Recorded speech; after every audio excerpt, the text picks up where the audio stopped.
मध्य प्रदेश के बैतूल जिले में शासन के निर्देश पर किसानों को सुविधा पहुंचाने की दृष्टि से प्रतिवर्षानुसार खरीदी केंद्र बनाए गए हैं। जिले में 64 खरीदी केंद्रों पर लगभग 22,000 मीट्रिक टन गेहूं की खरीदी की जा चुकी है। पर शासन के निर्देशानुसार गेहूं उपार्जन केंद्रों पर किसानों के लिए उचित व्यवस्थाएं नदारद नजर आ रही है। जब हमारे द्वारा खरीदी केंद्रों का स्वयं मूल्यांकन किया गया, तब पाया कि किसानों के लिए टेंट की व्यवस्था जो कि होनी चाहिए, वो कहीं भी नजर नहीं आई। साथ ही पीने के पानी की कोई पर्याप्त व्यवस्था उपार्जन केंद्रों पर नजर नहीं आई।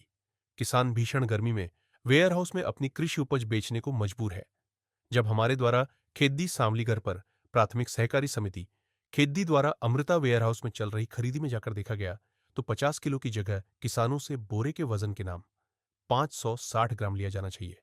उसकी जगह पर 50 किलो 800 ग्राम से लेकर 51 किलो तक की भर्ती करके किसानों के साथ खुली लूट की जा रही है। मुकुल पवार, कहाँ के रहने वाले हैं? शेलगांव। कहाँ आए थे आज? चना लेके आया। कहाँ पर? यही आड़त में। वेयर हाउस में, मतलब खेड़ी वाले।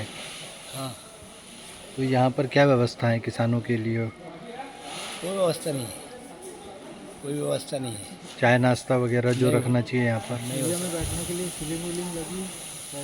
हम्म, तो यहाँ आप इतनी गर्मी में बैठ अब न क्या पा रहे हो करें? माल। किसानों की समस्या और क्या। तो सरकार तो इसके लिए पैसा दे रही है ना। हाँ, नाश्ता सब सब सारी चीज़ों की व्यवस्था यहाँ होनी चाहिए। आपको व्यवस्था मिल रही है क्या? नहीं है। कोई व्यवस्था नहीं है। तो फिर क्या करेंगे? अभी भूख लगेगी तो कहाँ जाएंगे? अब करेंगे अपने आप क्या। दूर जाना पड़ेगा, आधा किलोमीटर दूर यहाँ से। हाँ, भूखे पैसे आए हो फसल बेचने। हाँ ना। वही मौके पर स्वल्पाहार के लिए व्यवस्था के निर्देश शासन से है। पर जब पानी की ही पर्याप्त व्यवस्था नहीं है, तो चाय नाश्ता तो दूर की बात हो गई। मौके पर प्रभारी भी मौजूद नहीं है, जिनकी देखरेख में खरीदी की जाना है। अर्दलियों के भरोसे छोड़े जा रहे खरीदी केंद्र अधिकारी एसी दफ्तर में बैठकर कर रहे निरीक्षण किए जाने की बात।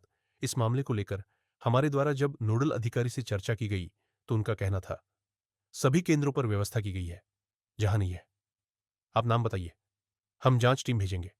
जबकि चर्चा यह भी है कि साहब खरीदी केंद्रों पर जाते हैं, सिर्फ अपना काम सीधा करने के लिए किसानों को लेकर कोई उदासीनता नजर नहीं आ रही है, जिसके चलते शासन की योजना का कोई फायदा किसानों को मिल ही नहीं पा रहा है।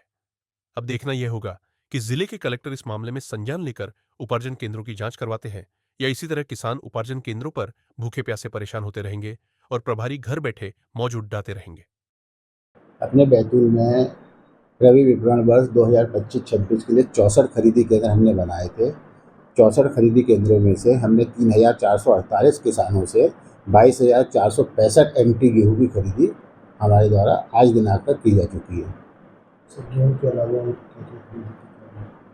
नहीं, हम तो सिर्फ अभी गेहूँ, हम नोडल गेहूँ के ही हैं। चना मसूर सरसों के नोडल है आपके कृषि विभाग और खरीदी एजेंसी मार्केट। खरीदी केंद्रों पर किसानों के लिए क्या व्यवस्था है? खरीदी केंद्रों पर जिस प्रकार शासन ने निर्देश दिए थे कि उनके छाए की व्यवस्था, पीने की व्यवस्था, चाय नाश्ते की व्यवस्था, वो हमने पूर्ण करके रखी हुई है हमारे खरीदी केंद्र में। सभी खरीदी केंद्र बड़ी सुविधाजनक तरीके से हम किसानों से खरीदी का कार्य कर रहे हैं, गेहूँ खरीदी का। खरीदी केंद्रों पर किसानों को बैठने के लिए उत्तम व्यवस्था नहीं है, पानी की व्यवस्था नहीं है, चाय नाश्ते के लिए कोई व्यवस्था नहीं है। नहीं, अधिकांश जगह तो चाय नाश्ता